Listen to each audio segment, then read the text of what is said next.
Nobody gives a fuck. Shut up. Fuck off. Go away. Is that the intro to the podcast? Is that the intro? I fucking love that.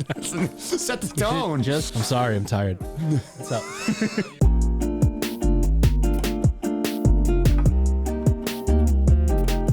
Good morning, Misfits. You are tuning into another episode of the Misfit podcast. Full goon squad in the house. Yo. Hey, guys. Hey. Sup? It's summer in Maine. Maine has not gotten the memo quite yet. Nah. Fuck. We have summer camp upcoming, and I believe it will seem like summer based on the weather. Accurate or not? We'll see this. It looks like we're heating up. 90 plus at the end of this week. Yeah. Good. Welcome. Yeah, lovely. Welcome to Maine. Good. We do a team 12K row every year at summer camp on the blacktop. You're only On the allowed, surface of only the allowed to sun. hydrate with Coca-Cola. Yes, Yeah. spicy. Sponsored by Coca-Cola. Yeah. Speaking of Coca-Cola, Ooh. snack chat. Ooh. I was supposed to have a pizza party on Father's Day and then ended up bringing my baby to the doctor's office instead. That sounds like a party. Happy Father's Day. But I had an entire leftover pizza last night. And I don't know what that I've is. seen this method Leftover before, pizza. and I think that we've talked about this before, but in the land of gluten-free pizza, textures can be an issue. So I had this whole pizza. By whole pizza, I mean it was like a small pizza. It wasn't anything crazy. But I have a pan. Pizza bagel. I have a frying pan big enough where I was able to do like a 7 on the heat, a little bit of oil, and I cooked the bottom of the pizza in the frying pan. So this is how a Michelin star chef recommends reheating your pizza. So I did that and then broiled in the oven, and the fucking crunch and the chew together. I was back. Gluten Drew was back. My chest caved in, and my waxy, melty body started to sag. It all came back. It all came rushing back.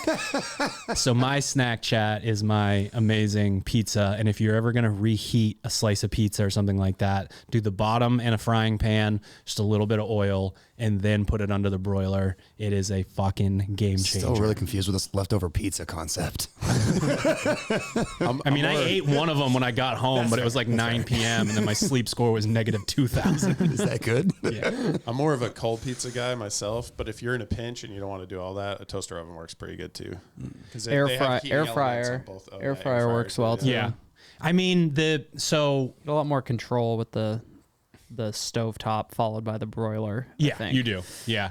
You're not going to get even if you were to flip a gluten-free pizza upside down and be able to broil it or have the toast element on the bottom, it just can't do the same thing. Because you don't get that original, like when you cook it, you don't get that original, like real crisp on the bottom. Yeah. Shit just is not going to happen. Fuck, on pizza now. I've got a slab of steel in my oven. Yep. Like a baking steel instead of a pizza stone. Yeah. You throw that thing under the broiler for a little while, let it like preheat, and then slide anything on it. You're going to get a crispy bottom. For that sure. sounds I think good. I have one of those, but I think it was originally like sold for pizza, but it is that like big fucking steel plate. Yeah, heavy as shit. It doesn't leave the oven. It stays in my oven. And then I just put it on my back, drop into a plank. It does kind of look like a vest plate. It does. Does. Sure, but you got some vest plates. You I can got- throw one of those in your I oven, got- right? Should I think I got Austin's vest plates in my garage. I could use that. I got your weekly crumble update. Now this will be from 2 weeks ago now, but Okay. the cupcake milkshake. Holy fuck! I mean, it's sent to Hold me this on, though. time. Is it a milkshake or a cookie? It's a Yes. milkshake cookie. These Yes. fucking people. Holy fuck! It was like inundated with rainbow sprinkles, which is definitely my preferred sprinkle. Colorful And it was like they also do the It's the same flavor. I don't care, but I do. Shut the fuck up! It's not the same flavor. Fucking jump across the table and strangle you. The milkshake cookie definitely cracked top 5, but Ooh. the sneaky one was the double chocolate chunk, which is basically just a chocolate chip cookie but like enhanced. And it was like both of those enhanced. Oh, wow. Soap a bar. Yeah, both of those. the only bad thing I have to say about crumble is how they tell you how many calories are in the cookie. Did we talk about this? Oh, yeah. I think we did. There was like, We did. Yeah, so it's a like slice. 1/4 of a cookie, and the pizza milk. slice. Do you I'm have like, one? Did you buy one of those like dividers so you can have that and be like, oh, here's 1/4 and then another 1/4 and then I 8 just- cookies I later? just I've have seen some fourths. I've got 800 butter knives in my fridge that will save me 14 cents on that plastic cookie cutter. And I was like looking at it, and you're like, most of them are like 600 calories a cookie. So Per it's like cookie? per cookie, yeah. It's like 150, even shit. I guess even more, like 500 to 700. Yeah. And the milkshake one was like, It's crazy. it's absurd for You how eat four small they are. ones But like the me? milkshake one, I looked at the screen, I was like, is that 220? So it was an 880 calorie cookie. I can have 5 crumbles in a day on my eating regimen total. Fuck, I'd like One every 3 hours. How done. terrible would you feel if you had one day that of is that is the quickest 1,000 calories you'll ever consume in your life, and it was. I'm very fucking thankful they remarkable. stopped delivering to my house. I found that out because I was going to get some cookies. They Why? stopped? Is it Yeah, too they stopped. far? Like, Yeah. as in you stopped ordering them? Yeah, I was their only customer and I had an order for a few weeks, so they canceled delivery. Saved me. Snack chat for me is I finally bit the bullet and got a real spatula for smash burgers, like an actual heavy duty like smash burger spatula. Oh, nice. Because for so long I had one of those cheap. It was metal, Does but it it was still cheap. stick though? No, Oh, no. So that's like good. I had the one with like slots in it though, so things could like oil can drain through. So you'd push down every time you pick your spatula up, like some of the burger would come up with you, and every single fucking time I'd be so annoyed. So I'm like pushing down my finger in the slats to try to get the burger to like release, so I don't pull half of it You up know, with use me. the wax paper technique. I use parchment paper, Parchment paper? and my fist, and I try to see how many knuckles I can turn red. Yeah. It can burn directly on the scorching hug. So this thing weighs at least 8 pounds. The spatula, like it's significantly heavier than any other spatula I've ever used. it's not a press. It's a No, spatula. they do have they have a press as well, Yeah. but I went with the spatula. I was like, I don't know, maybe more utility to the spatula versus Right. the press. But push that shit down, and then you kind of rock it gently side to side. It releases, and then like huge game changer for the burger. Because before, inconsistency and like thickness in the patty creates like a weird flavor. You don't get that crispiness that like a good like burger place kind of has on the like crust of the edge Is of it the a burger burger. or a breakfast sandwich? I don't fucking know. I'd eat them every day I if I had could. I had a listener tell me, I don't remember. Oh, it was a member actually. It was a member who was talking. He was like, I was laughing about that, and he was like, "I'm on your page, man. Like, no, you ate a cheeseburger. You're eating a cheeseburger for breakfast, Drew. It's not a breakfast sandwich. It's a cheeseburger." If you make a breakfast if you sandwich ate and this- put a thin patty on it, it's a breakfast If sandwich. you eat a burger in the morning, that's a breakfast sandwich. Yeah, I'd agree. Take that. Royale with cheese. 10 against 1. Ooh. Royale with Nope, cheese. we're back around. Snack chat lives. Catherine Lewis, shout out Clue, probably does not listen to this podcast anymore. I'll make a clip RIP. for her. She bought Maya those mini cupcakes Baked by Melissa. baked by Melissa for Mother's Day. Yeah. Maya did not. Oh, cat's out of the bag. Sorry. She doesn't listen either. She didn't have the heart to Shocked. tell her that Ted, she's create a clip, allergic to send it to egg Maya. and they have egg in them. Oh, So we no. saved them for Father's Day. Did you freeze them? Yeah. Yeah. Did you They, eat them frozen? no. They come frozen. That's not my. Are they I wouldn't have they're liked that. gluten free? Yeah. Yeah. Really? They're gluten free. All of them, or just the ones she sent? It's just Oh, just the ones she said. Oh, okay. Yeah. And I was like, wait, all of them? Yes, all of them in the tray. And I would say that I'm so boring. The best one was it was yellow cake with vanilla frosting and this little marshmallow in it. it's always the classic. The classics are the best. You can't. They were all good though. There was rainbow with definitely different tasting rainbow sprinkles. Yeah. Red velvet, cookie dough, cookies and cream. I like the cookies and cream one. Cookies and cream one is good. There's just a crumble cookie serving size wedge of Oreo on top of it. Yeah, I had a lot of those. 17,000 calories. However many are in that tray is how many I had. They sell them in like 12s, gonna 6s, 24s. Like It was I guess at it was the least 24. 24. It was about this big. Yeah. Yeah. Oh yeah. But like, I gotta go. it's like less than a normal bite. Have you had them before, Sherb? Yeah, Jen got them for me one time. Okay, yeah, for my birthday. They're really like good. A few 5 years ago. They ship like they're delivered like it's like you ship them and it's like wow these look like they just came out of the store. They're tasty, but come on with that size. Blue ball on me What over the here. fuck? Each one's a half. Yeah, a I bite. picked out all of the tie-dye ones and it was like Skittles style all just ones. to the face. All right, we have a new segment on the Misfit podcast. We're going to do some shout outs.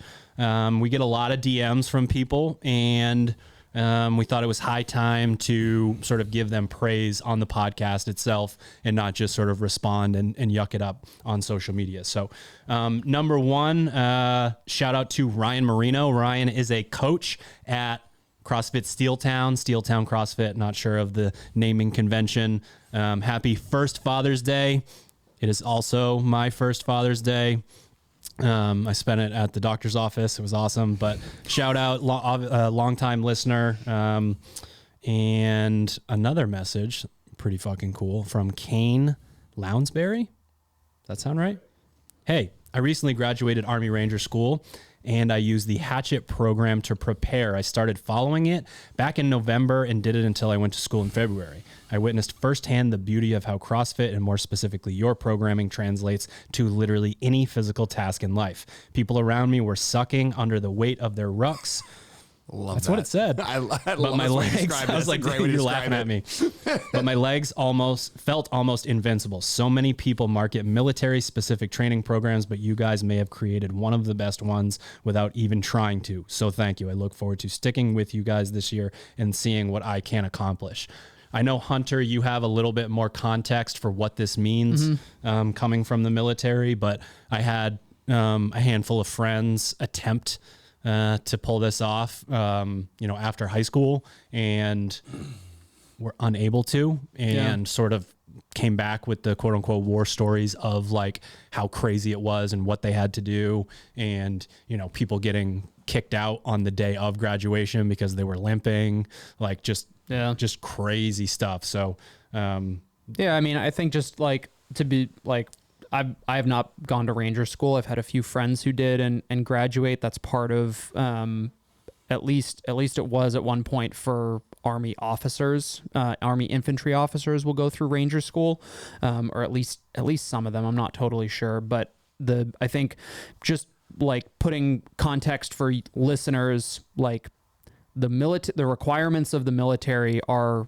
is GPP. It's general physical preparedness, probably with a bias towards endurance, right? So being able to carry, what we would classify as probably like, moderate to heavy loads when you think about someone carrying a 100-pound pack, and then, or you think about compared to like a 100-pound thruster, right? There's a different kind of mindset that happens there between like our comprehension of what 100 pounds is like, or something like that. But it's more just kind of a nod to the idea that like general physical preparedness is the best way to prepare for something like that in particular, because the tasks are extraordinarily unpredictable. They are not even predictable from like class to class as far as like one individual's experience going through a school like that compared to another.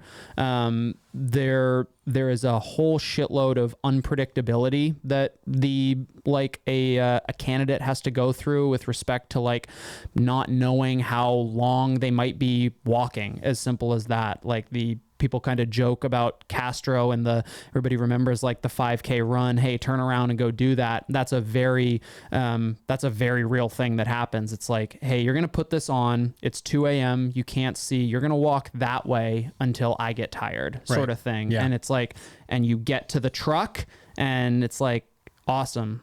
Go that way until I get tired again. And there's a lot. And obviously that has is a pretending to take mental naps during sets of push-ups. Like if I lift my hat and you're not doing push-ups anymore, you go do whatever. Right. Like the stories are wild. So. Yeah. And it's like, and that might be interspersed with like, hey, you're going to run and climb a rope or something like that. In the Marine Corps, the infantry officer course is notorious for failing individuals who are unable to climb a rope with a weighted pack. And to us, that's like lock your feet in, stand up on the rope. Like this is an upper body exercise, but for military candidates who don't necessarily learn those skills or don't get exposed to the general physical preparedness of the Hatchet program or of an effectively written CrossFit program, there's so many things that they're missing. They think that they need to beat themselves into the ground with miles of running and hundreds of push-ups, and you're getting good at miles of running and hundreds of push-ups, and you're not, more often than not, the programs that get recommended to candidates don't necessarily take into account things like the prehab, rehab, the, you know, effective warm-up, effective cool down, all those sorts of things. And you don't necessarily get the luxury of a good warm-up and cool down when you're going through a school like that. But having the knowledge and having the experience of the things that we put in the program just makes those tasks so much more approachable. Not, I mean, approachable is maybe the wrong word, but at least more tolerable. And there's an element of being comfortable with the unknown just by nature of the variance of the program that we write. Answers to a lot of the test questions. There's the nature of by any means necessary. One of the reasons why they don't teach you to climb the rope is because who knows what you're going to be climbing in a given scenario. But if you show up with answers to the test before it starts. And then the other thing that comes to mind for me is this idea of endurance based, yes, but there's a premium on lean mass, because if you take a true endurance athlete who has found the correct balance of, you know, sort of body weight ratio in terms of how big they are or what their sport is, if you take that same person and put a ruck on them, their legs might break. So that's a huge deficiency, I think, in the military as a whole, is the emphasis on, and I think this has a lot to do with the way that the tests are written, and the Army's done a better job of introducing things like the deadlift, basically like putting in just saw that recently on CrossFit.com. I just threw out the new CrossFit's Army worked with them test. with the Army fitness test to make sure, and it's just to create a more well-rounded, where as the Marine Corps, like it's a 3-mile run, sit-ups and pull-ups, which is ironic for a branch that prides itself on being like every Marine is an infantryman. And well, every infantryman who's 6 foot, 130 pounds isn't necessarily well suited to carry something heavy, carry another human, all those sorts of tasks. And I think the last thing I'll say is just the physical preparedness that you get from a program like Hatchet. Going into some sort of a school or a task like that, or like, you know, Ranger School, for example, not having to worry about your fitness, being able to keep up is so massive for your confidence, that not having to worry about that and only having to maybe worry about the mental portion of it, or like in a lot of instances the academic portion, because a lot of those schools, like, you mix like an academic element with the physical. There's a pretty common game where you need to like run a certain distance at a certain speed. You go and you like, they'll have like a tarp laid out with like objects. It's like there's a compass, there's a book, there's a sweatshirt, there's a proper fuel jug sitting on the thing, and it's like, now you need to run back and recall what you just saw. And it's like, when the physical element isn't the limiting factor, you just open up so many more resources to focus on other things. The gas tank a lot. You only got one place to pull from. People, like, there's a premium in the military on like physical fitness automatically puts you above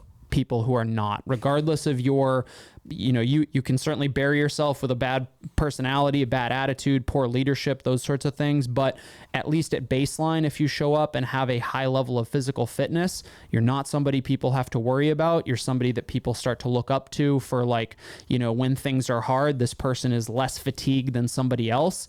And like, the programs that are catered towards preparing for that miss out on a lot of the things that the Hatchet program, for example, provides. And even though it's not a military prep program, it is a general physical preparedness program. What I think is pretty cool about the whole situation too is that we always talk about, like, what is your Super Bowl or what is your season? Like, it doesn't have to be CrossFit. And this is a great example of someone who just took a thought out program and said, you know what, let's see how well this actually is, or how good of a job it does at preparing me for the unknown and unknowable, which is what CrossFit training is for.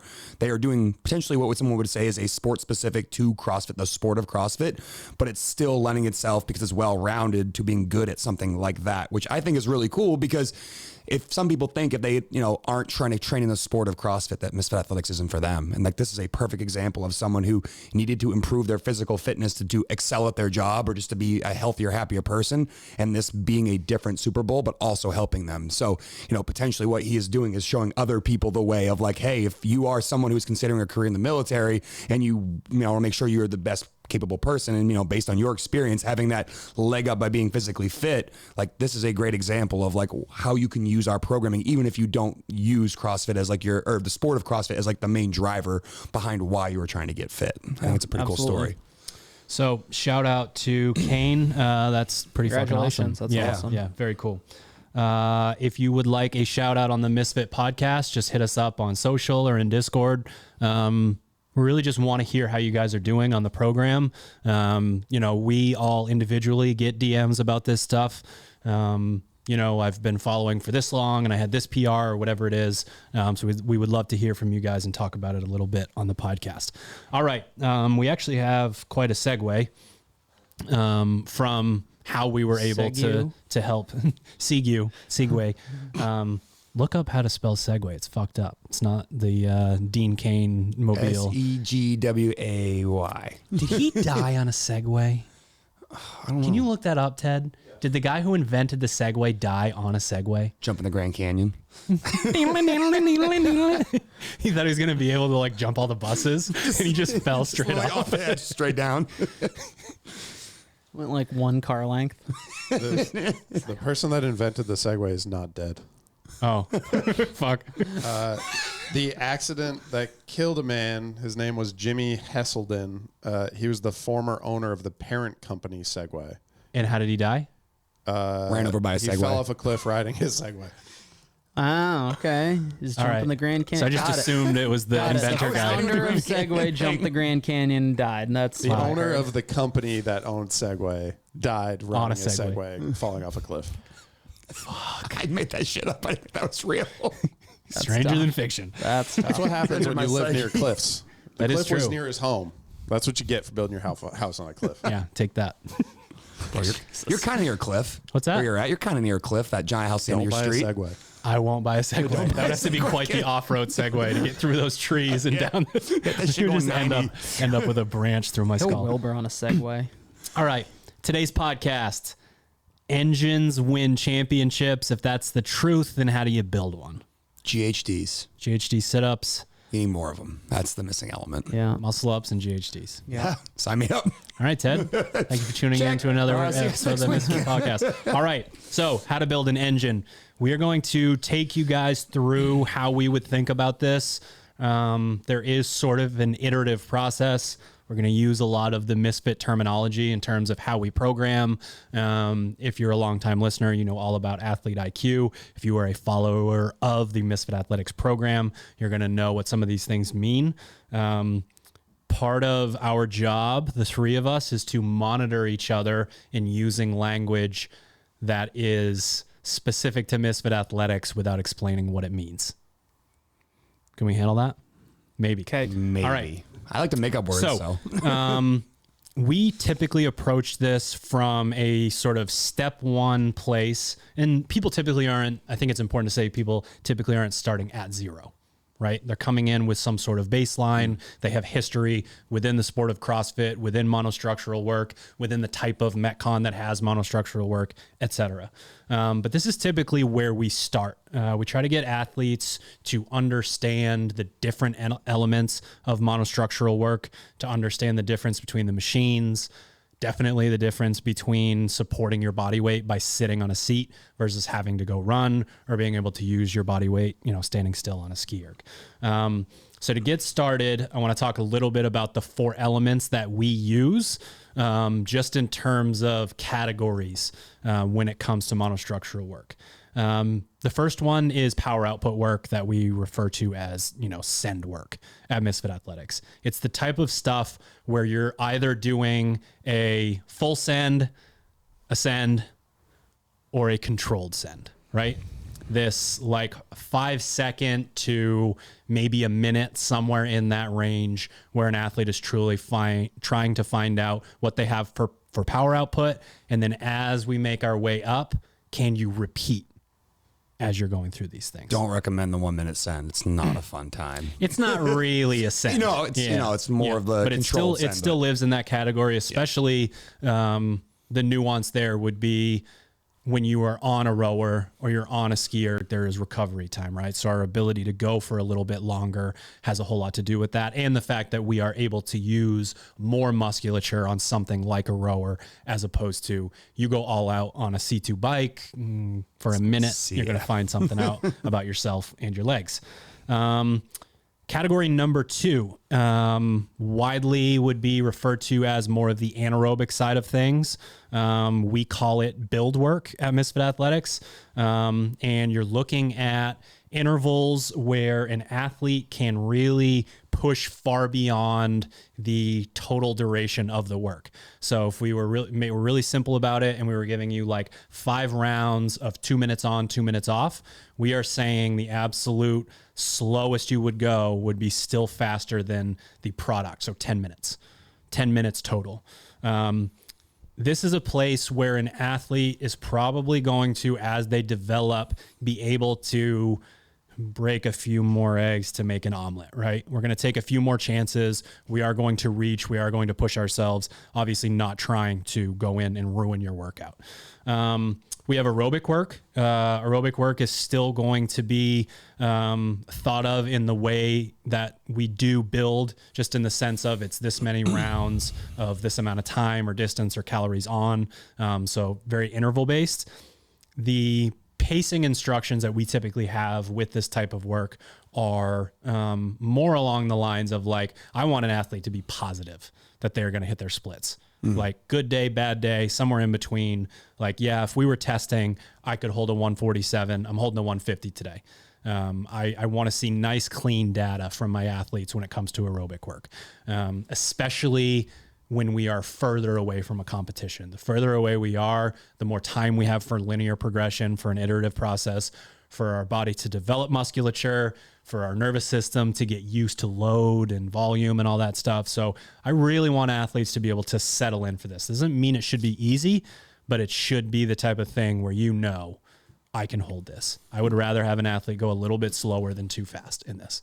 Yeah, that's a hard thing for an athlete to wrap their mind around too, because it feels like some of those times, those first few intervals might be like not hard enough, and they're have incentive to either push the beginning of the interval or push the back end of the interval to like gain their split and not get what they're intending to get out of this. Like when I see an aerobic piece and I give it to an athlete, I'm like, we have enough data now from us working together that you should know the bookends of top end and low end for your speed or your split or your calories per hour.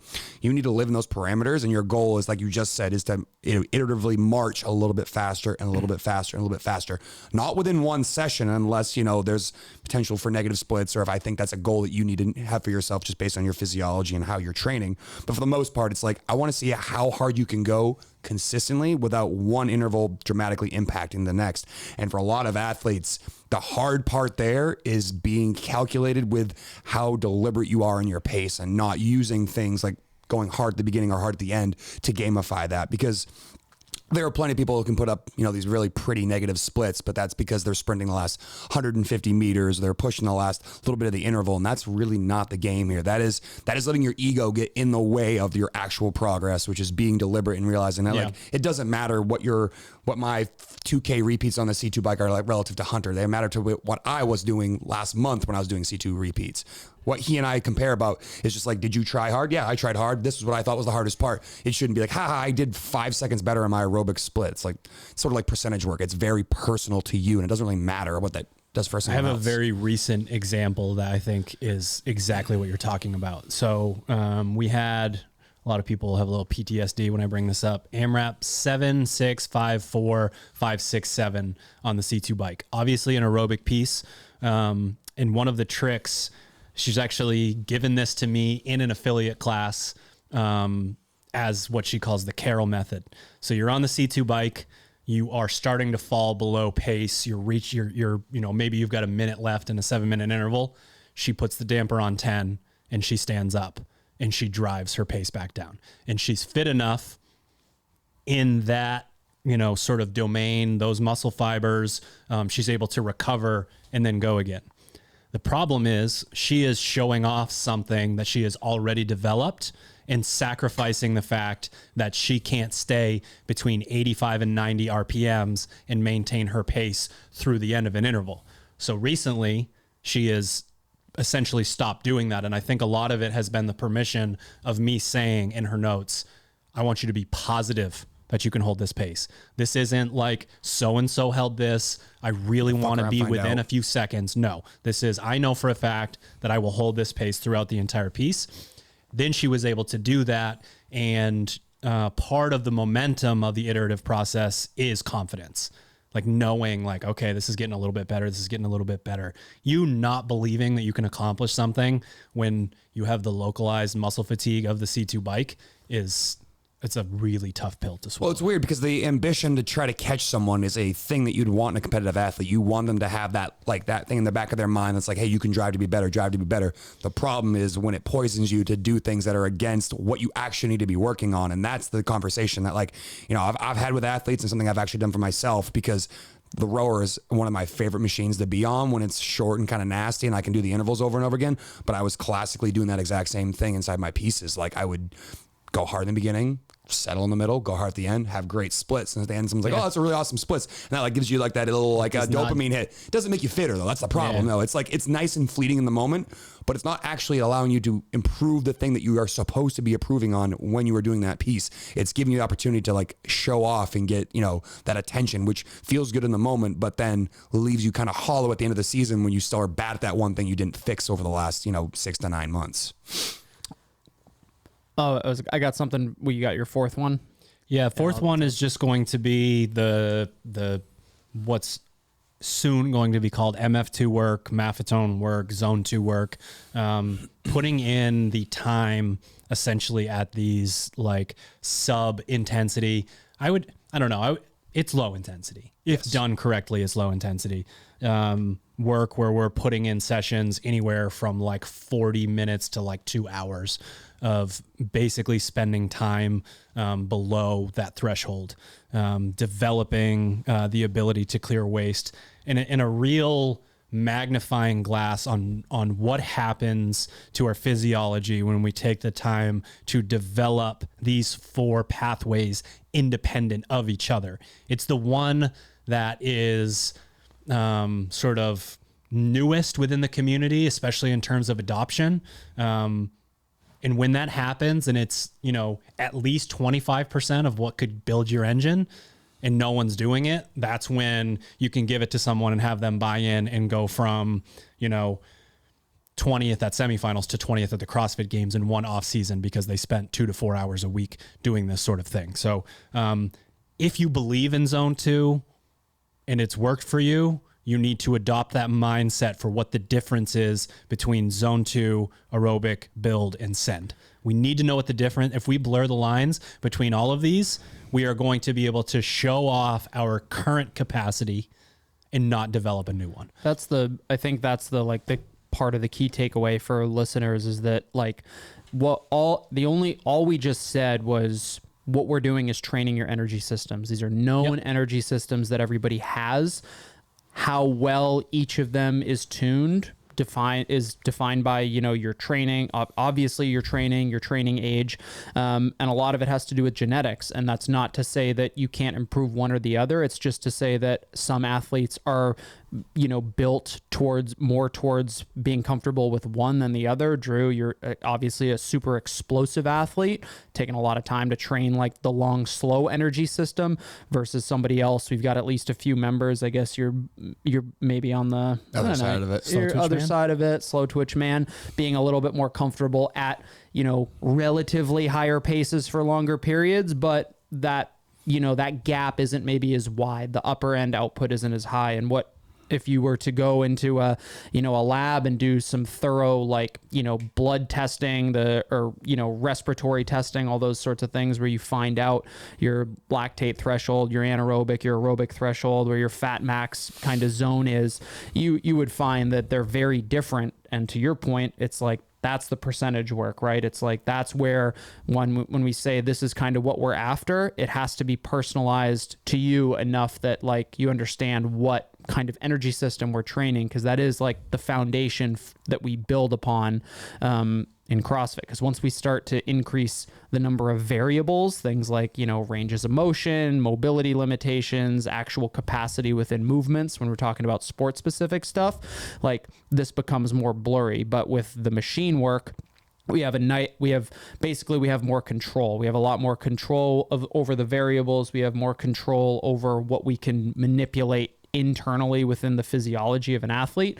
And so like understanding these things, and this is, we talk about, you know, being a student of the game. It's like, as an athlete, you should have an understanding, at least a base level understanding of what these energy systems are, how long they're supposed to operate and at what capacity. And then, you know, what is yours and how do you move the needle there? That's one of the things I stopped doing in Discord, was posting like screens for like the outputs on paces for like ski math or bike math or row math or even just running, because the pace honestly doesn't matter. The idea is you're spending time at this energy system and you're working on something. And like, while I think it's good to have accountability, and that's one thing that Discord's awesome for, is you can have accountability. Like, hey, I did my pieces. Like, if you get caught up in the game of comparing your math scores, it's like comparing your percentage work. Like, would you like to have a higher percentage work? Would you like to be able to go faster? Sure. But if that's the only thing you care about is comparing those scores, you're not going to get better at the things you need to get better at. And for that reason, I think it's important that you continue to have the accountability of like, I've done my math. And if you see someone that you know that,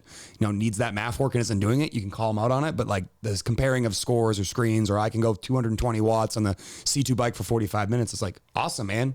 That doesn't matter to me at all. And that's the hard thing, is that like that becomes a keeping up with the Joneses sort of thing. And I think people are starting to realize that you don't need to compare those. Like, it's good that you're doing the work and getting better at those things, but comparing those, honestly, I don't think it matters all that much. That's one of the main reasons why we are going to give athletes an opportunity to personalize more with the MF2 sessions.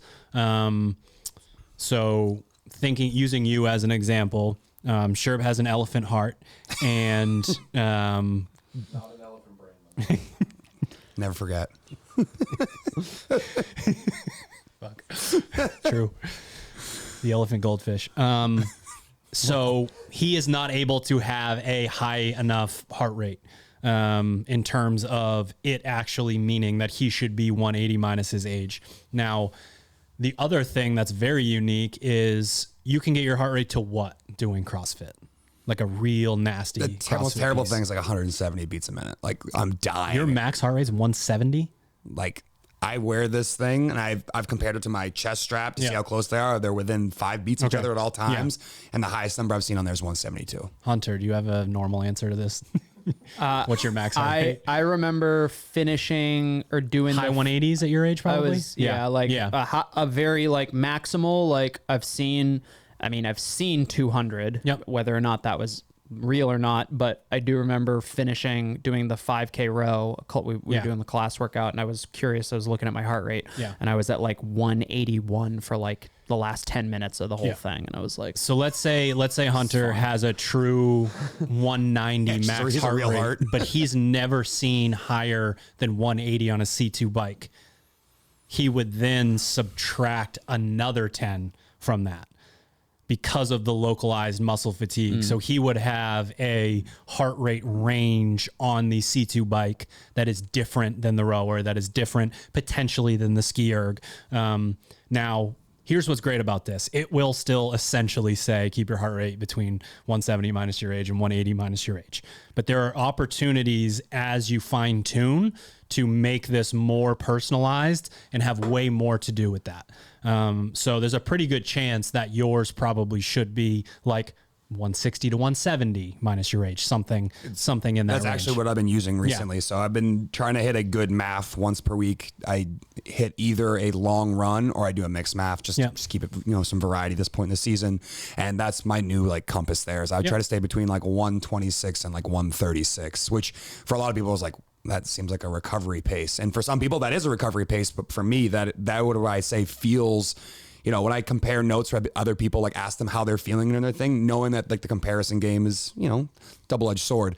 I asked them like, how are you feeling in this? And they're having conversations and feeling certain ways and no issues there. And I was able to hold my cadences at those higher heart rates. I just don't think I'm moving the needle in zone 2 the way other people are, creating that ability to uptake oxygen and develop that like lactate threshold. I don't think I was doing that because I was too fixated on spending my time at literally 180 minus my age, which I think is too high a heart rate to move the needle for me based on my data that I've collected through training. You can tell based on feel that you're going too hard. Yes. Essentially, like, you listen to like Peter Tia talk about that. He's like, you train in zone 2 and zone 5 and you express your fitness in zones 3 and 4. I felt like I was spending a little bit too much time in that like CrossFitters get to express their fitness in zone 5. Yeah. It's just, I guess, generally speaking, not outside of the sport of CrossFit, but I felt like I was spending too much of that time in zone 3 where like, it's just a little bit too hard to make the adaptations we're going for. And for that reason, like, maybe instead of getting 45 minutes of zone, what I think is zone 2 training, I'm only getting, 20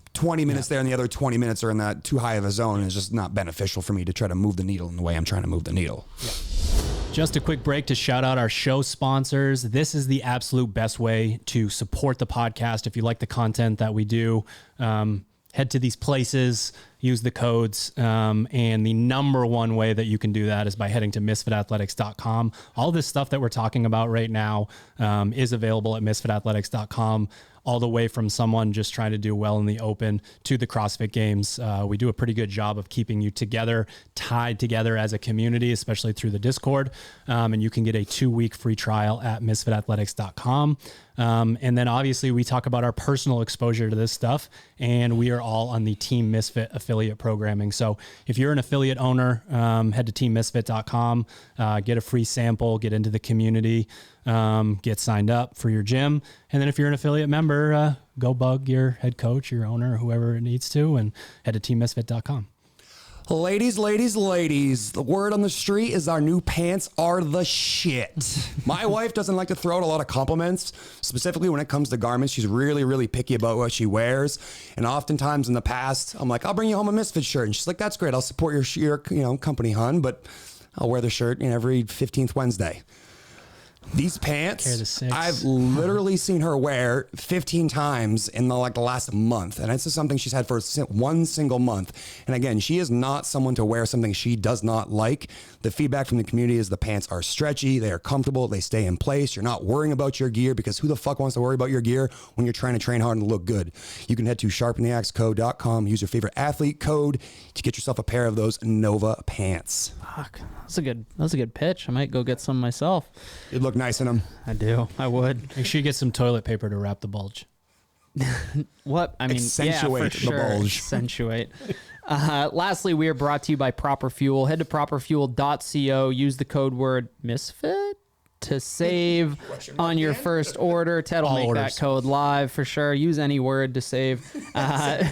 We've been talking about it, but ultimately your ability to express the things that we're talking about, whether it's going long and slow or going really hard and fast, is all predicated on you fueling yourself properly and hydrating yourself correctly. So all of those things are accounted for in our products. Proper Fuel Hydrate to make sure that you are able to recruit the musculature you need for those high power output sessions and retain water as you're going through the long, slow ones. Pre-workout for your really gnarly, Monday morning Metcon, and then of course Proper Recover to make sure that you're rebuilding after your session. Again, head to properfuel.co, use the code word Misfit to save. All right, let's keep talking training. So one of the ways that we are also going to improve how we ask people to pace in the 2024 season came from working with a games athlete, preparing for the CrossFit Games as their first, this is my first time working with them. So we're just fast forwarding so quickly to how do we get that athlete IQ? How do we get you to understand what your paces should be on certain things? And in my mind, it was okay, I need really good concrete examples to give this person a range. And that's where I came up with this concept of the shout out to being a Formula One fan, the 8 gears. And basically, if I know that first gear is the longest that we're going to ask people to do an aerobic piece, typically, especially during the off season, I have a chart that is basically every combination of build pieces and aerobic pieces. And I'll just put it out there. There is, sure, how long can you row in 90 seconds if you're going hard? How fast can I go? How long? How many meters? In 90 seconds? A little over 500? Yeah, a little over 500. How many calories can you get in 90 seconds? 90 seconds, probably 30-ish. 40, 35, 40. Going hard. I can hold 300 watts. You're starting to see that these workouts that are written, they're all the same. Yeah. So, oh no. Just gave away the secret herbs and spices. So the first gear example would be 2 rounds, 15-minute machine or run, rest 30 seconds. So for all Tie your intents and shoes. purposes, you are doing a 30-minute piece. It's not a time trial. You do get the 30 seconds in there. You do get to reevaluate, and it's aerobic. So we want you to be positive that you can hold the same pace the entire time. And we might say to you, hey, you're a turtle, and we know that you can hold this all day. So I am going to ask you to go 1 or 2 seconds faster and see if you have improved. You're a rabbit and you are so fast twitch, so you are not allowed to use your fast twitch, especially in the first one. Maybe you are allowed to go 1 or 2 seconds faster to train your body to get faster in a workout. But essentially, we are looking for that to be straight across. So we'll call that gear 1. And I had this conversation with you last week, and we just talked about maybe this is on a rower and you think your goal would be low 150s, correct? Yeah. Yep. Now we go to the other side of this. We go to the fastest that we are going to ask you to go at Misfit Athletics in a build piece. And that is 8 rounds, 90 seconds on, 4 minutes off. And again, it could be any iteration of it's an AMRAP, they're 500 meters, they're 40 calories, it's for average wattage, it's for average calories per hour, all of these different things. We are just trying to make sure that you guys don't feel like you're doing the same workout over and over and over. And we are forcing some athlete IQ education here to see, oh, this equals this, that equals that. That creates your 2 bookends for what is going to be 80% of your monostructural work that we would ask you to do. If that's the case, and so what was your pace for the 8 rounds, 90 on, 4 off on the rower? I'm 135. Yeah, I'm in the mid 130s range. Yeah. Yeah, a little bit faster than 2K, somewhere around there. So like 135, 133, somewhere in that. Yeah. So as a programmer, I have within those 17 windows, seconds. I have 30 options in my chart of the workouts that I want people to go in.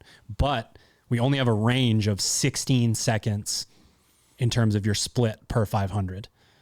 So if I know that I have that whole thing, I have that whole chart, and there's only that much of a gap, then I should be able to, over time, figure out exactly where I need to be, or at least what is a nice goal to have for this. The more check marks that you create within this system, like the best of the best would know the 8 gears. 8 gears, 16 seconds. They are separated by 2 seconds, and there's going to be some nuance in terms of I'm more slow twitch or fast twitch. So then those slide. 2.5, 2.5 seconds. Yeah. On one end, you have a bigger gap. On the other end, you have a shorter gap. Then we can really start to personalize and go into what are we trying to do here? Like this athlete, I don't know how, but has 1, 2, 3, and 6, 7, and 8. And it's that middle. And maybe that exposure, it's just one of those things where we need to make sure that that exposure is there over and over and over to get the confidence, to get sort of that mix a little bit when we're blurring the lines between anaerobic and aerobic. And again, creating those checkpoints along the way creates that deeper sense of the athlete IQ. And then something that you both brought up in our last programming meeting was this idea of what are the athletes' goals and how much are they going to give a fuck about all 8 gears, right? Because we coach at the affiliate and we coach the fittest men and women on earth.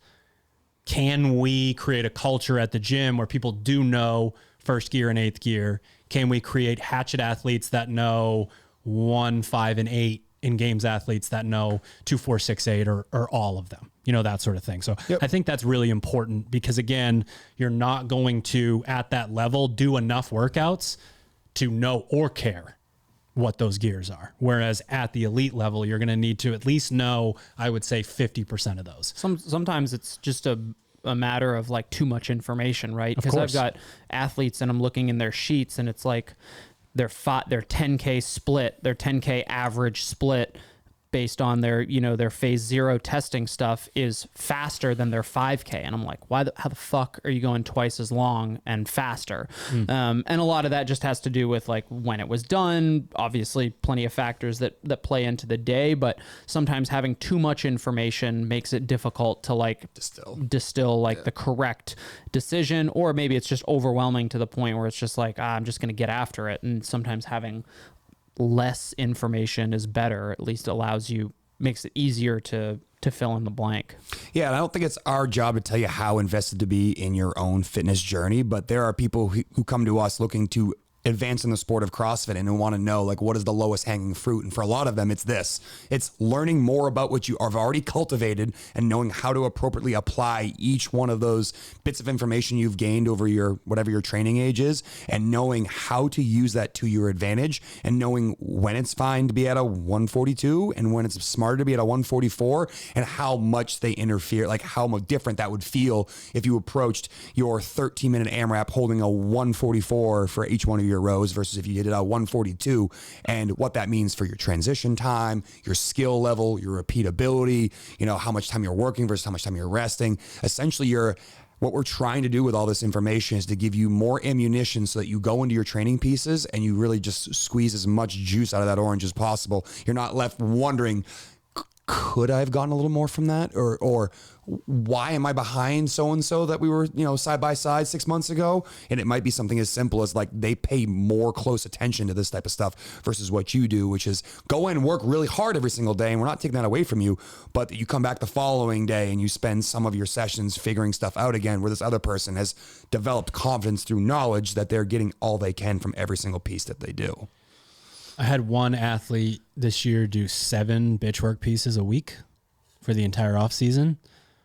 The other end of that spectrum is how long does it take for someone following Team Misfit affiliate class, like just class, not the hatchet or not the competitor extra, not engine, anything. How long does it take for them to get 7 pieces like that? 7 weeks, at least. Right. 7 to 10 weeks. So how long does it take for the first, second, third, fourth, fifth, sixth, seventh, eighth gear to show up, right, and then update itself? You know what I mean?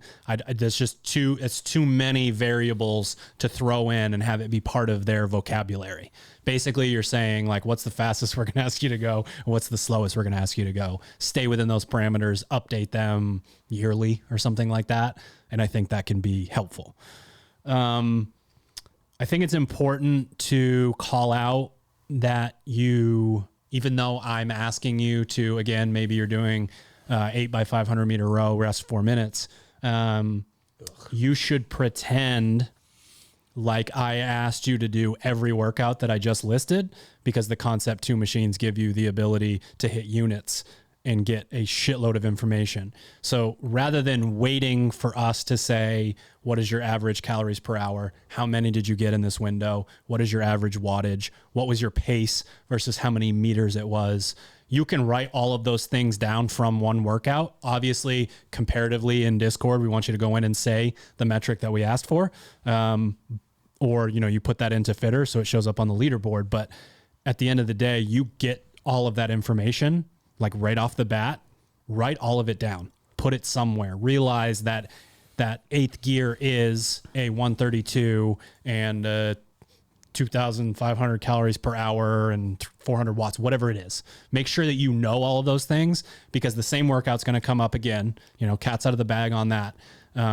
And you're already going to know the answer of, okay, I'm feeling a little fitter. I'm going to bump this up by however many watts, however many calories per hour. There are also charts online for that. Like I use that regularly. We use one for Concept 2, and it's like, what is a 205 in watts or cals per hour, and it's just like just a little slider, and it's like you don't need to necessarily record all that. If you know one metric, you can look up that that chart and just find out what the equivalent in the other units are. Yeah, and then when you have that information, you can then figure out, like, if it's an AMRAP with 30 calories and 2 other movements, how many times will you be on the machine?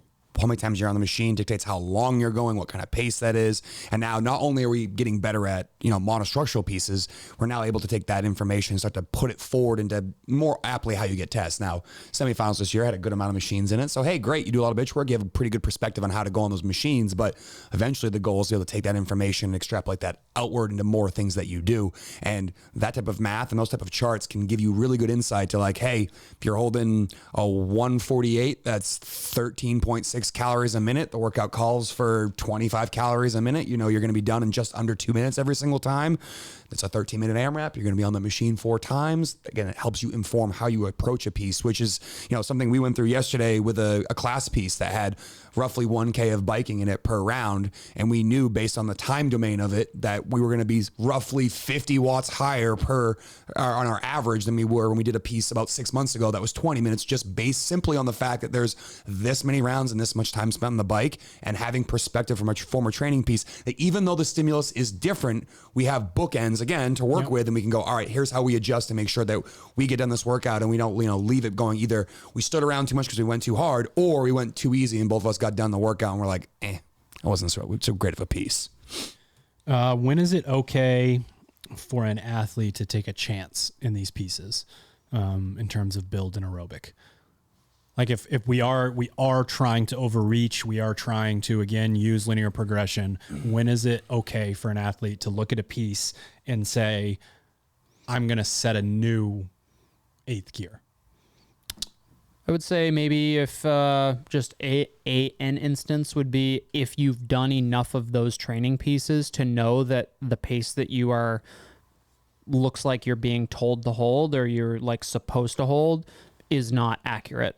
So it's not actually representative of reality. I think that's an instance like kind of where maybe a little bit of a cop out. Like I saw my data the last time and I was like average like 10 beats lower. Yeah. Is this still as hard as I can go? Yeah. Basically like you would compare it to something else that was similar and saying like, well, I remember thinking that was a little bit too easy. I feel about, I feel fine today. I'm not especially beat up or, whatever. I think that could be an instance where, maybe we update that data. It also is like, there's a lot of nuance in here too with like the rest periods, right? Because like the rest period dictates the energy system in a lot of ways. Like you can go for 5 minutes, which would be technically in that like, ending anaerobic, beginning aerobic zone. But if I say you're going to go 5 minutes on, 15 minutes off twice, it's like, that's a hell of a lot different than 3 by 5 minutes with 2 minutes of rest in between. So, a little bit of knowledge, maybe it also incorporates knowledge of what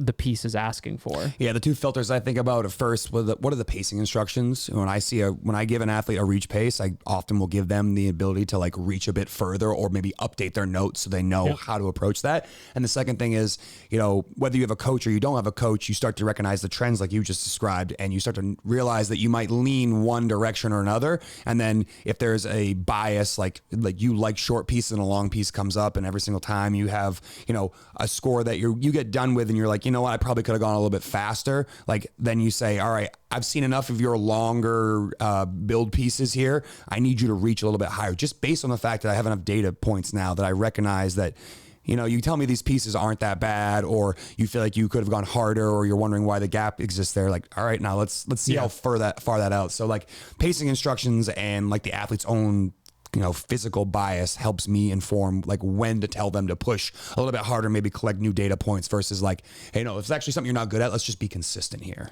Yeah. One thing that's cool too is once we have the bookends here to create, I think we're, better that if 2 seconds or 3 seconds, whatever it is a full gear. Anytime you're trying to update something, you're not going to try to go 4 or 5 seconds faster. And if you're doing it correctly and you are only trying to shave a second off of your 500 meter split or 2 seconds, you're going to get an average output at the end. You're going to be able to see, okay, the last time I did this, I held a 149.5 and I couldn't believe how much fitter I was. The next time I'm going 147. You end up not being able to hold that. But again, over the course of the entire thing, holding a 148, the next time that you go into that, you have the ability, I think, to say, I can probably hold that pace. I can hold the 148. That's one thing that you can get if you are trying to overreach, you are trying to follow linear progression and you fall off a little bit. Pay close attention to what your average is, because if it just goes back to what you were at before, there's a pretty good chance that you just need to log more time in that space.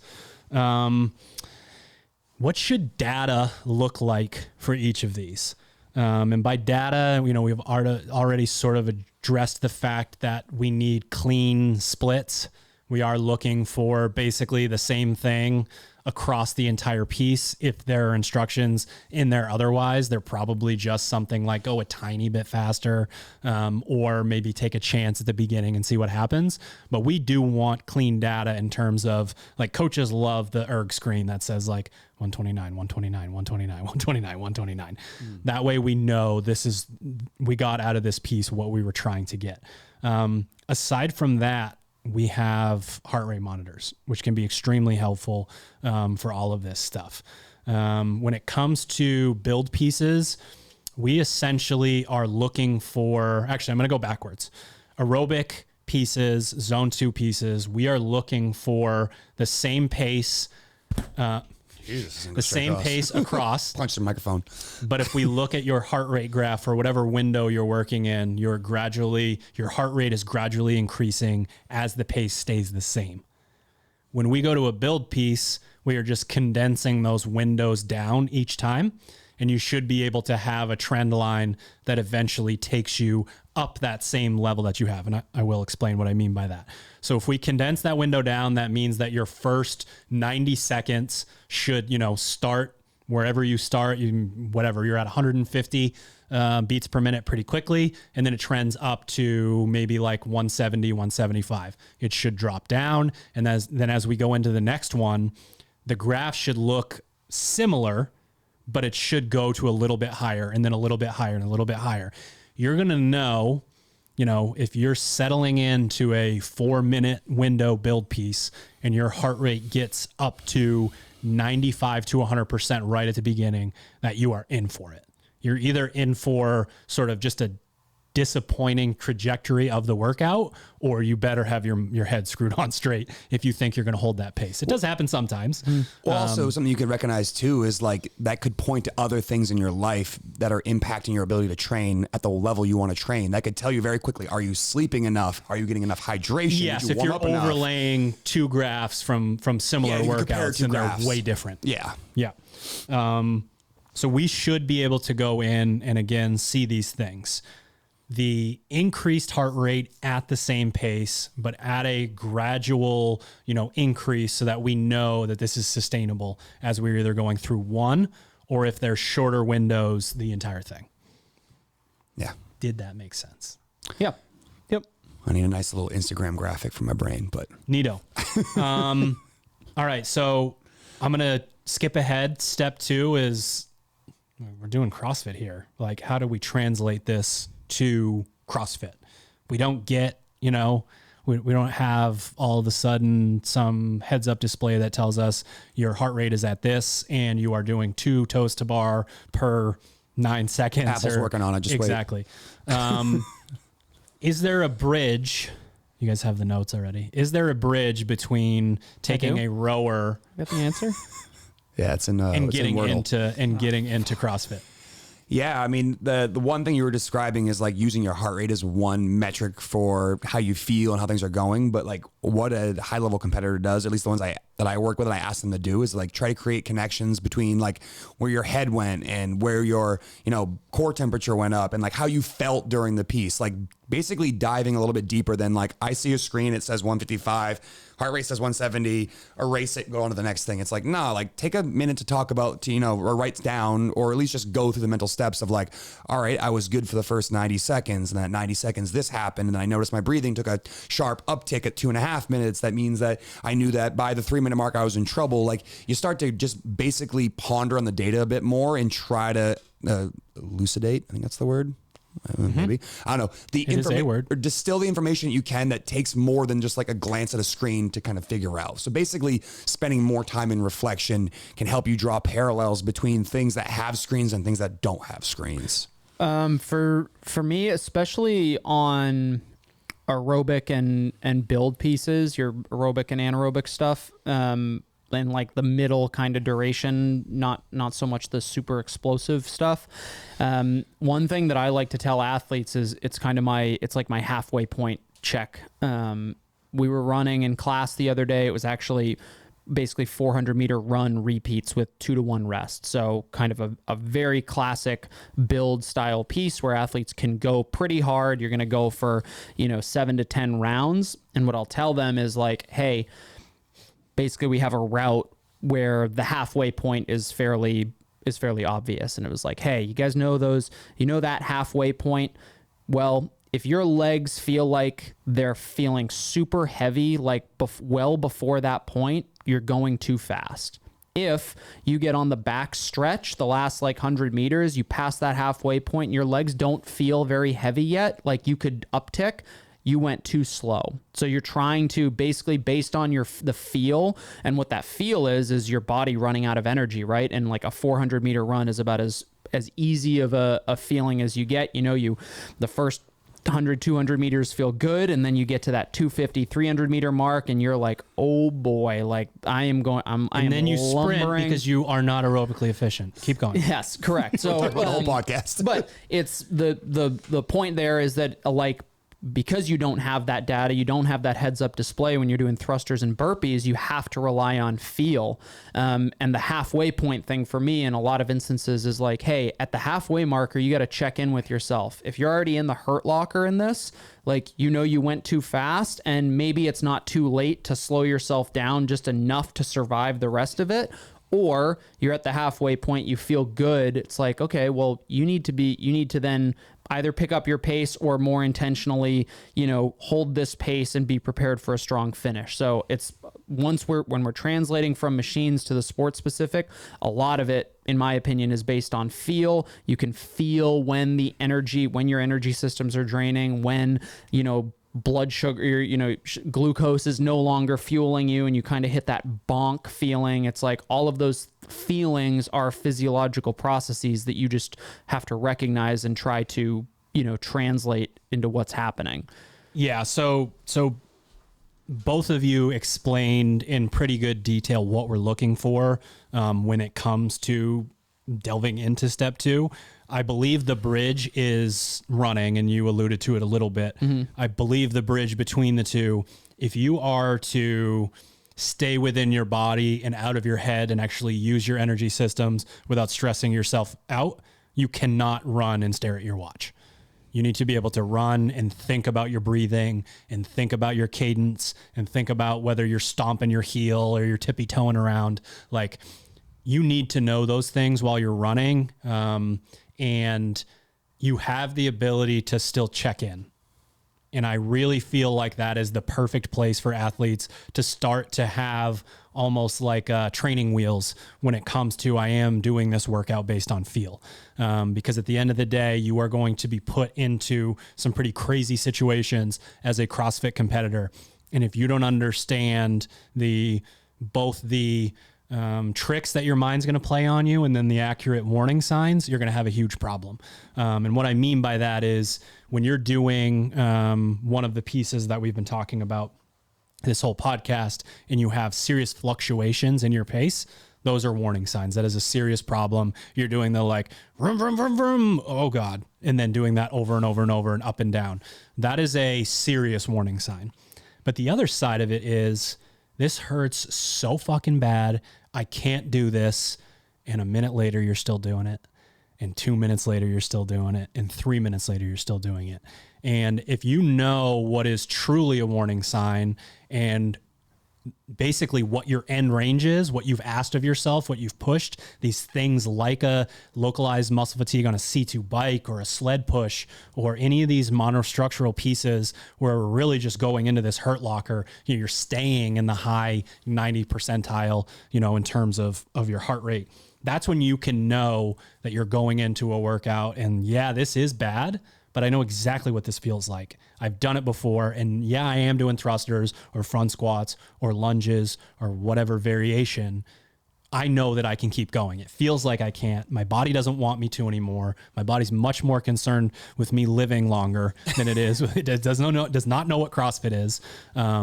So really having that information, and I just feel like running is the perfect thing.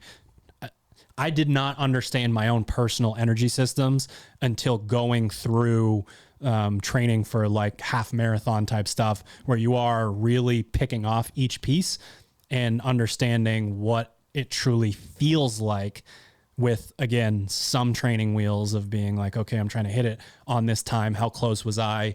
I would force myself to have rounds where I didn't look at all, and then be like, damn, that was a little bit too fast or that was a little bit too slow. So I really love, obviously running is part of this whole thing. So hopefully that bridge is more about understanding than it is like, okay, now I'm going to move on to running. Like running should have been part of this the entire time.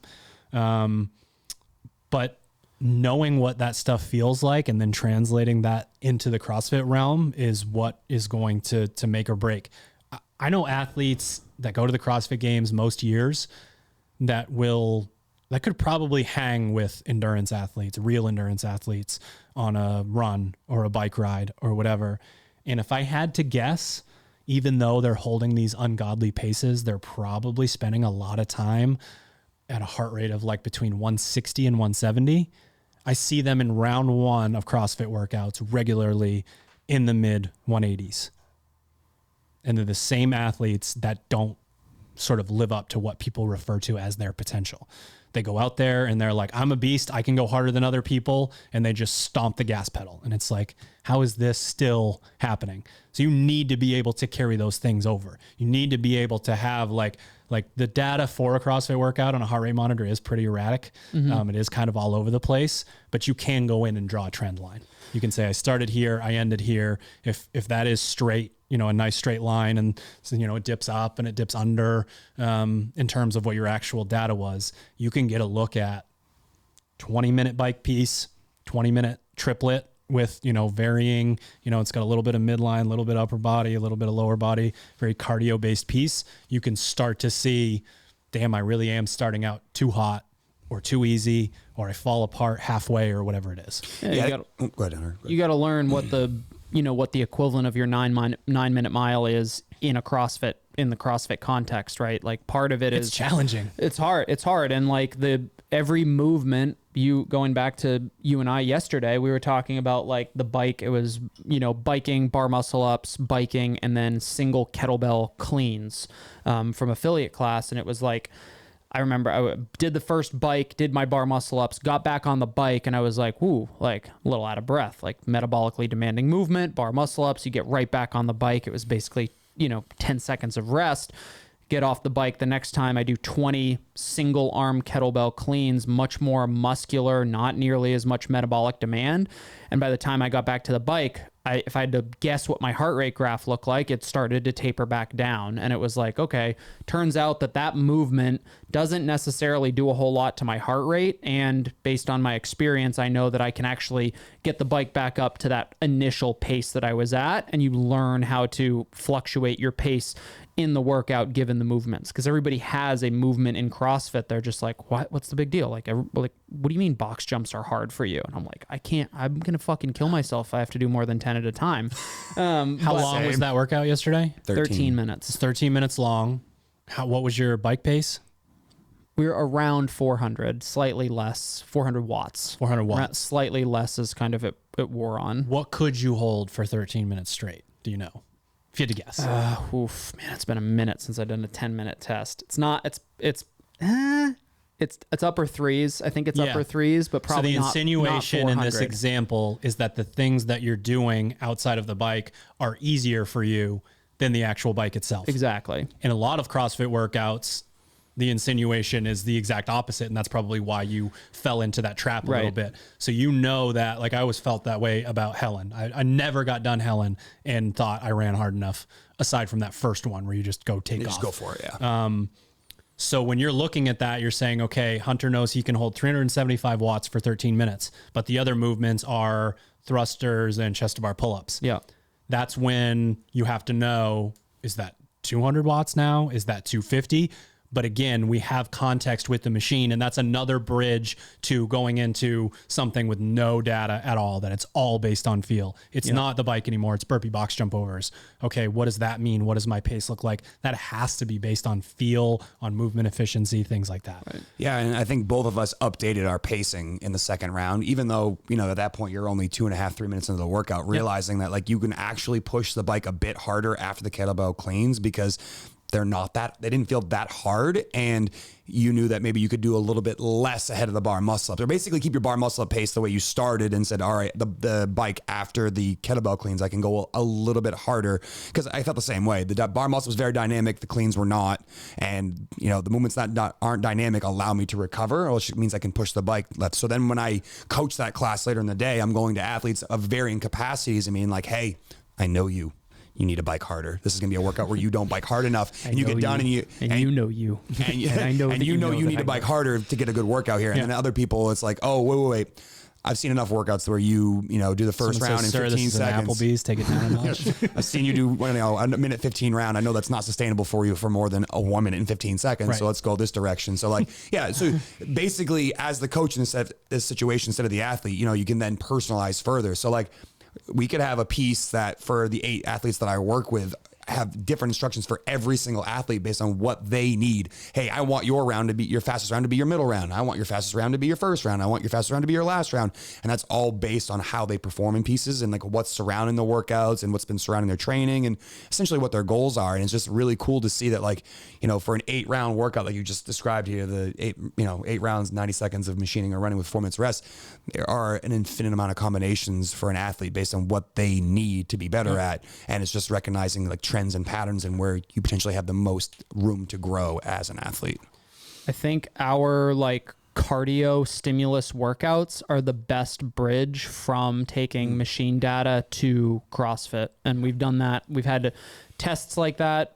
One of the favorites that kind of gets alluded to frequently is I don't remember how long it was the rowing wall ball double under, where you like told Austin, you were like, psst, your row pace doesn't matter, that sort of thing. And it's like, he smashed the people who love rowing 40 double dubs, unders and wall 300 balls. meter row, 20 wall balls. You have the opportunity where basically the cardio workout affords you the ability to, where we're saying like, hey, none of these movements should contribute so severely to like a spike or drop in your heart rate that you can maintain a similar pace. And that's how you get to feel like, what does my 20-minute AMRAP pace feel like compared to my 5K row pace? And that's where you start to bridge the gap. Because I do think that like the further the sport specific testing is largely the muscle overload and the gas workout. Yep. That's the like, it's like you kind of said, or Sherb said, it's like you train in zones 2 and 5, you test in 3 and 4. It's like, and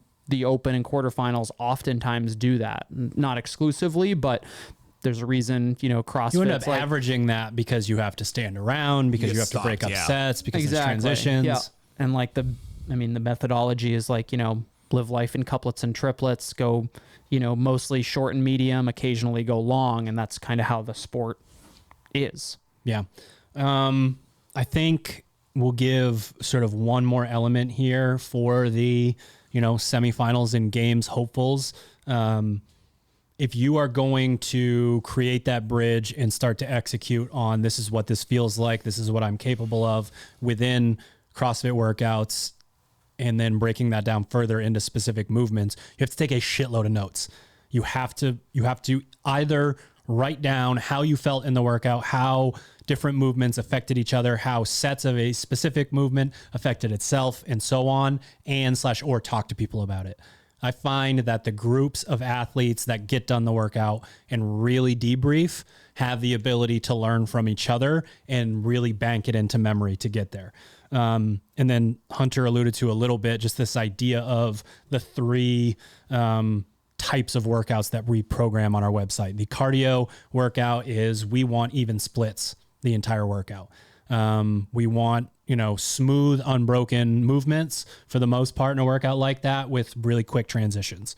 When we get into muscular overload workouts, that data and that information is going to be useless. Okay, I feel this way, but how does that translate to how do I break up 50 chest to bar pull-ups, right? I feel good right now. I'll do 50. Is that a good idea? In a chipper? Probably not. So as we get into, we want to do muscle overload pieces. We want to find our threshold within movements. We want to know, once again, how does that make us feel? How does that affect the next movement? In gas tank pieces, we want to push ourselves to that reach pace, to that beyond what we should go pace to, again, find out what is the threshold for not the movement, but my heart rate. I start to pair some of these gross combinations of, what I just said with the thruster, burpee, box jump over chest to bar. Like, good luck if you're going into that with no information on, again, how do I feel within these specific movements, how they're going to affect each other. The process keeps breaking down into finer and finer elements for you to be able to figure out, so that when you are at a competition and they throw out a combination, that you are ready to go into it and adjust on the fly. Yeah, I think a great example of that is if you watch someone who is, highly cerebral in the sport and you watch them be okay with getting behind at the beginning and then passing everybody at the end. Like the classic example is always like Brent Fikowski. Like you watch him do a workout and he's often not the front runner at the beginning of, let's just say, a chipper, for example. But he's calculating, like, all right, I need to do these sets and these breaks and these rest periods. And then it's how I'm going to move through the thing. And all of a sudden, because he understands his physiology, he just, like a fucking serial killer, just creeps up and creeps up and creeps up. And this is something that, that approach can be very beneficial to an athlete if they're that person who shows up and blows up every single day. They can't figure out why they can't close the gap. They don't want to be, no one wants to mess with them when it's a bike sprint thruster workout and it's less than 3 minutes. But if it's 4 minutes or longer, they're the middle of the pack of the back of the class. Like that's that athlete that needs to realize that like you can take the feelings you create in bitch work pieces where things are controlled and no skill level there, and then try to extrapolate that out into other workouts where, let's say it's thrusters and pull-ups, and the only way to keep you moving in a gas piece like that is that you have to do 3 sets on the chest to bar pull-ups and you have to do 2 sets on the thrusters, and you might not win the first round, but you're going to get a better score because you have a better approach, because you understand how your body works through a piece like that. And the eventual goal is to take all the information you take when the skill level is low on like a machine, and then be able to extend that onto a piece where like you're okay not winning the first round because you realize at the end you'll get a better performance because you understand how your body works. Final thoughts. Take your ego out of it. This is something that I spent a lot of last season doing, is learning how to take Metcons and use the bitch work mindset approach to it to improve how I performed in Metcons. So I always go back to that workout that you and I did in class, and you were mocking the fact that I was going to do 4x10 wall balls because it was 40, 30, 20 wall ball bar facing burpee. And the instruction was 4 sets of 10 on the wall balls and crawl the first 40 burpees. Don't push those at all, and then go for it. Had I just been gone, if I had done my original strategy, I would have hammered on 40 unbroken wall balls, probably been 15 fast burpees, 25 slow burpees, and then I would have finished 2 minutes slower, simply by the fact that I didn't think ahead more into like, how's the body going to feel? Would have been at max 30, heart rate for 90% of the work. Yeah, and that for me, unfortunately, in those 2 movements, like I find myself able to move in wall balls regardless of how terrible my heart rate, as long as my shoulders aren't exploding. But burpees, you better believe that my cadence of like fast burpees for me are like 1 every 3.5 seconds. That's down to like 6 or 7 seconds a burpee at that point. And that is considerable. It's twice as long to do those burpees as it would be simply on the fact that I decided to be a jackass in the first 90 seconds of the workout where I'm feeling good. That's an easy trap to fall in. So, the reason why athlete IQ is so important is that you don't go into a piece and then leave yourself wondering at the end, like, oh, like if only I had like used my brain before I had started, I would have got more from this piece, and I would, across a long enough timeline, be considerably fitter because I just took the time to think about what I was doing before just being like, clock's on, see ya. My final thoughts are, when it comes to doing the machine work, recognize that like the monitor does the work for you. And I think that because all of the testing that you will do in the open quarterfinals and beyond is like, you don't have that heads up display. It's pretty uncommon that you see just a pure monostructural event until you even get to the games. And even then you don't necessarily see one. All of that data isn't really useful unless you can convert it to like what's happening inside your body and how you're feeling while it's happening. Again, you can have all the data in the world about your 500 meter row repeats, but if you don't know how you're supposed to feel when it's 5 rounds of a 500 meter row, wall balls and burpees, all of that data is useless. So as you're doing this, like, you have your paces, you have your second, your eighth gear, your kind of bookends, you pick a pace for your bitch work piece, and now you can just stare at that monitor, stare at that number. But otherwise, like, your focus should be on, like, you know, an element of how am I feeling, like the occasional check in with yourself at the halfway point, check in with yourself between intervals. Was that appropriate? Was it not? And how does that compare to your cardio work, your CrossFit Metcon, your CrossFit interval, whatever it is? I think to give the full spectrum of how you would use this information, if you are an affiliate athlete or coach, I think it would be really cool to develop a community-wide culture at Misfit Athletics, whether it's Team Misfit or, you know, someone going to the CrossFit Games, of I at least know my first gear and my eighth gear, and to think about and talk about and execute on what does that mean in CrossFit. This is a pretty good chance that the workout that you go over to the affiliate and do is going to be between 90 seconds and 15 minutes, 75% of the time. So if that's the case, then we sort of have this feeling of, well, I can actually repeat this, right? So I know that I'm not in trouble. And that's probably what you need to feel like for the majority of a workout.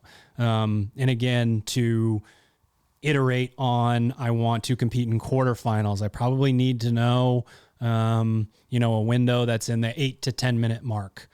So put that, like, that gear is in there, and you don't even need to name it. You just need to know that it's, you know, sort of how I feel halfway between the two. And then, you know, last but not least, at the semifinals level, I at least need to know 2, 4, 6, 8. I need to know what I can hold. And then most importantly, after I've held them, you know, oh my God, I did figure out this is the same workout again and again and again. I know what that feels like, and I'm going to try to translate that to actual CrossFit, because that's the thing that will put you over the edge. The athletes that are really good at CrossFit are so cerebral, every single one of them. Some of them talk about it and write about it and put out programming. Others have this innate ability. That ego that you're talking about is so big that they did figure it out, and they're going to continue to figure it out. And sometimes they don't really seem to know the why or the how of it, but they know better because this is like sort of their ultimate goal. So, taking the time, we have phase 1 will be starting in the beginning of September. That'll be after phase 0 testing. Beginning in phase 1, really thinking about it from this standpoint of, I'm going to go all in on understanding how this stuff feels in my bitch work. And then by phase 3 or quarterfinals prep, you know, as we cross into the new year, like, can I translate this? Can I put this into the sport of CrossFit? Word. Neat. Did we do it? I think Done. so. Thank you for tuning into another episode of the Misfit Podcast, and thank you to our show sponsors. If you are going to beat the ever-loving shit out of yourself on machines, you better take some proper recover afterwards, and you better head to properfuel.co and use the code word MISFIT to save a little money on that. Look good, feel good, play good, then you get paid good. Sharpentheaxecode.com. We got some cool shit. Use whatever code you want. MisfitAthletics.com Literally for your any code, it'll work. yeah. MisfitAthletics.com for your individual Code. programming needs. 1, 2, TeamMisfit.com for your affiliate programming needs. We will see you next week.